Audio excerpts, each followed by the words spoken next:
আমি দান দেখি নাই, কিন্তু নৌকা দেখছি। কিন্তু এখন আমরা নতুন কাউকে দেখতে যাচ্ছি, জামাত। আমি বলতে ধন্যবাদ আপনাকে, ধন্যবাদ। আপনি কাকে দেখতে যাচ্ছেন বাংলাদেশের পরবর্তী প্রধানমন্ত্রী হিসেবে? তাদের আমি খুশি। তাহলে আপনি নির্দিষ্ট কোনো ব্যক্তি নাই। ধন্যবাদ, ধন্যবাদ, ধন্যবাদ সবাইকে। আসসালামু আলাইকুম ভাই। বাংলাদেশের প্রধানমন্ত্রী হিসেবে আপনি কাকে দেখতে চাচ্ছেন? ডক্টর শফিকুর রহমান, তারেক রহমান, তারপরে নাহিদ ইসলাম, কাকে কাকে আপনি মনে করেন?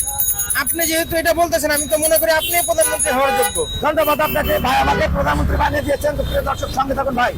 বাংলাদেশের প্রধানমন্ত্রী হিসেবে আপনি কাকে দেখতে চাচ্ছেন সামনের দিনে? দেখবো ভাই, আমার তো এলাকার ভোট না। তারপরে আপনি কাকে চান? আপনি তারেক রহমান নাকি জামাতের আমির? আমি তো চাই জামাতে, হাত পাকা। ধন্যবাদ ভাই। আপনি কাকে চান? কাকে চান? তারেক রহমান। তারেক রহমান একজন হাত পাকা বলেছে। আপনি বাংলাদেশের প্রধানমন্ত্রী? জামাত জামাত জামাত জামাত না ম্যাডাম, আপনি কাকে দেখতে চান প্রধানমন্ত্রী হিসেবে? অবশ্যই তারেক রহমান। জামাত?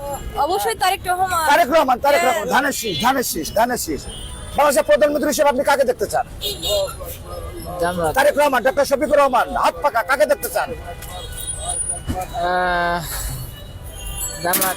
জামাত, জামাত। আপনি জামাতকে দেখতে চান। আচ্ছা ভাই, বাংলাদেশের পরবর্তী প্রধানমন্ত্রী কাকে দেখতে চান? তারেক রহমান, ডক্টর শফিকুর রহমান, নাহিদ ইসলাম, হাত পাকা। কাকে দেখতে চান? কাকে আপনি কাকে দেখতে চান?